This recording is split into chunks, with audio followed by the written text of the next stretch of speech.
Blackberry thorn-free. Chez un proche parent des framboises, les fruits mûrs deviennent d'un noir profond. Les variétés de baies diffèrent par leur goût et leur arôme. Les deux cultures attirent les jardiniers. La mûre thorn-free est populaire depuis plus d'un demi-siècle et en Sibérie, elle est considérée comme l'une des plus prometteuses pour cette région. Description de la variété de mûre. La variété appartient au Sundus qui se caractérise par un arrangement semi-rampant de pousses.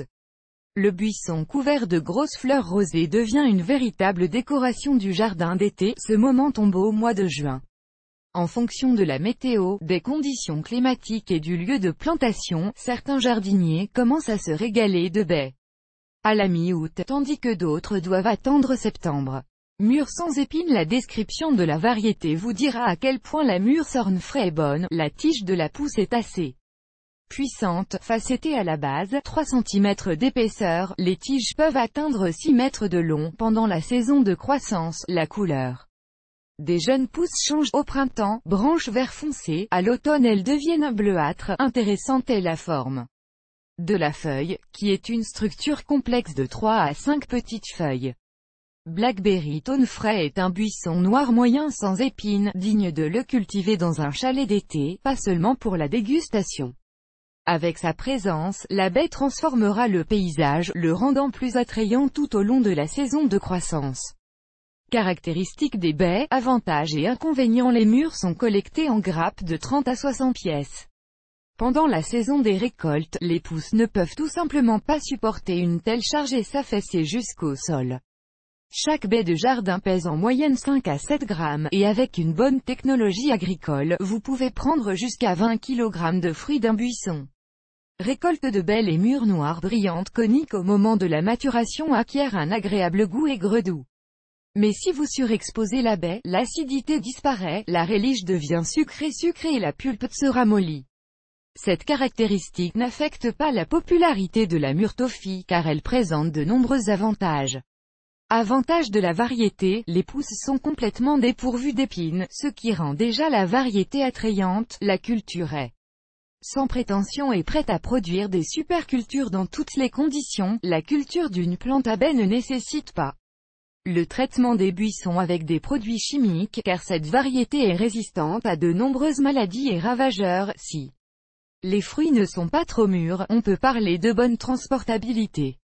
Les jardiniers inexpérimentés considèrent le degré de maturité de la mûre thorn-free comme un inconvénient. Il est très difficile de saisir le moment où il atteint la condition souhaitée. Le fait est que la mûre a la même teinte tout au long de la période de maturation. Mais les agriculteurs expérimentés ont déjà appris à distinguer des nuances subtiles dans l'apparence des fruits. Compte tenu des caractéristiques variétales, il convient de se concentrer sur la résistance au gel. Elle est moyenne pour thorn-free, jusqu'à -18 degrés. Dans les régions du sud avec des hivers chauds, il sera possible de ne pas couvrir les buissons, mais dans d'autres régions, un abri sérieux sera nécessaire. Plantation des plants et soins à l'automne. La méthode de plantation, la sélection du site, la culture et l'entretien de ces arbustes sont presque les mêmes que pour les framboises. Les mûres thorn-free sont sans prétention en termes de sol, bien qu'elles se développent mal sur les grès. Si la plantation est effectuée sur un sol trop acide, un cholage préalable est nécessaire. Le meilleur choix serait des loams fertiles dans des endroits ouverts et ensoleillés dans des régions fraîches et avec de légers ombrages sur les bords sud. Cette dernière condition est nécessaire, car la baie est cuite sous le soleil brûlant. Préparation du chantier. Les mûres cultivées en pot peuvent être plantées tout au long de la saison. Les germes avec un système racinaire ouvert s'enracinent mieux au printemps. Si une plantation doit être posée, il vaut la peine de choisir une méthode de tranchée. La largeur et la profondeur du fossé sont les mêmes, elles sont maintenues à environ un demi-mètre. La mise en culture du site se fait à l'avance, depuis l'automne. Au fond de la tranchée creusée, du compost ou du fumier pourri est déposé en une couche de 10 cm. Le fossé est rempli de terre mélangée à des engrais complexes. Pendant l'hiver, le sol se tassera et au printemps la tranchée sera prête à recevoir les plants. Atterrissage. Lors de la plantation d'arbustes, il convient de garder à l'esprit que les pousses de mûres sans épines sont puissantes et longues. Par conséquent, une distance d'environ 3-4,5 mètres est maintenue entre les plantes. Les plants sont installés au centre de la tranchée, sans oublier de redresser les racines, et saupoudrer de terre de manière à recouvrir légèrement le collet. Pose de plantation. Il est nécessaire de tasser le sol autour de la brousse manuellement pour ne pas endommager les rhizomes situés près de la surface. Ensuite, les pousses sont coupées à 25 cm et la terre autour est paillée avec de la sûre, de la tourbe ou du compost. Après quelques jours, la plantation est arrosée abondamment. Conditions de reproduction et de culture. Prendre soin de cette variété de mûres est assez standard: alimentation régulière, ameublissement du sol, arrosage. L'irrigation est effectuée au besoin, mais elle est importante pendant la période de bourgeonnement et de formation des ovaires. À l'automne, la quantité d'eau est limitée pour donner aux buissons la possibilité de se lignifier. L'engrais principal déposé dans les tranchées avant la plantation est suffisant pour les buissons pendant 2 à 3 ans. En juin, lors de la floraison des mûres, il est recommandé d'arroser les plantes avec des infusions de bouse de poulet ou de vache. Sur les sols peu fertiles, le paillage est effectué à l'automne, alternant au organique et au minéral au bout d'1 an. Formation de buissons. La principale caractéristique des soins pour les sundews est la formation de buissons. Pour que les fruits sur les pousses rampantes ne surchauffent pas et reçoivent suffisamment de rayonnement ultraviolet, un treillis sera nécessaire. La mûre Bessorneia sans épines est une variété remontante. Pour une récolte plus pratique, il est recommandé de planter les pousses sur les côtés lors de l'attachement d'un buisson, en agissant selon le principe suivant: les jeunes branches de la première année doivent être liées au bon pieu. L'année suivante, de nouvelles tiges sont déjà liées plus près du support gauche. La 3e année, à la place des branches bisannuelles coupées en été, des pousses fraîches sont liées. Cette séparation facilite l'entretien des buissons et la récolte.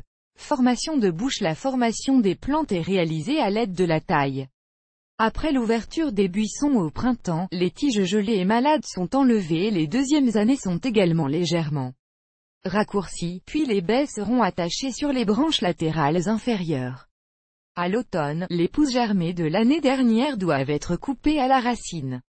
La reproduction. Les plants de frites épineuses sont cultivés à partir de boutures apicales, obtenues par taille printanière de pousses de 2 ans. Ils s'enracinent facilement dans des pots de fleurs avec un mélange de tourbe puis, avec une motte de terre, sont plantés sur le site. Certains jardiniers forment de nouveaux arbustes en ajoutant des sommets verts. Lors de l'enracinement, les buissons latéraux sont coupés de la pousse principale. Maladies et ravageurs. Une caractéristique importante de Sornefrey est la résistance à des maladies telles que le cancer de la tige, la rouille et l'anthracnose. Mais de graves violations de la technologie agricole peuvent provoquer leur développement. Lorsque le moindre signe de maladie apparaît, il est recommandé de couper et de détruire les pousses touchées, car les produits chimiques ne peuvent de toute façon pas sauver la récolte. Si une mûre est adjacente à un framboisier, il faut s'attendre à une infection avec une mosaïque verte, à laquelle cette variété N' a aucune résistance. Par conséquent, de temps en temps, vous devrez traiter les buissons avec des biofongicides. La plantation est parfois visitée par l'acarien de la mûre. C'est sa faute si les baies arrêtent de mûrir. Les buissons devront être traités 2 fois par an avec une grande camomille ou une infusion d'ail. En automne, ce travail est effectué après avoir coupé les vieilles tiges. Au printemps, dès que les abris sont enlevés. Se préparer pour l'hiver. La faible résistance au gel de la variété implique un abri pour l'hiver. Mais ce sera difficile à faire à cause de la puissance des pousses. Dans les régions du sud, les résidents d'été laissent parfois des branches sur le treillis, recouvrant la baie d'agrofibres. Dans les zones plus froides, cette option ne convient pas car il est important de prendre soin de protéger la base des buissons. Les agriculteurs expérimentés résolvent le problème en utilisant la mise en forme. Il consiste en un pincement printanier des pousses, ce qui provoque le développement de branches latérales plus souples. Avant le début du gel, les buissons sont arrosés, les fouets sont retirés du support et posés sur le sol. Se préparer pour l'hiver. Certains résidents d'été utilisent la méthode de creusement unilatéral pour mettre la brousse entière d'un côté. Ensuite, il est bien recouvert de lutrésil ou de spambon. En prévision de fortes gelées, il est recommandé de saupoudrer les buissons de feuillage sec ou de recouvrir de carton, sur lequel vous pouvez également poser des branches d'épinette. Certaines des lacunes de la variété sont compensées par des rendements élevés. Par conséquent, la culture de Sornfree est mise sur un courant industriel. Mais les jardiniers amateurs ne manquent pas l'occasion d'élever des mûres décoratives et nutritives. Vidéo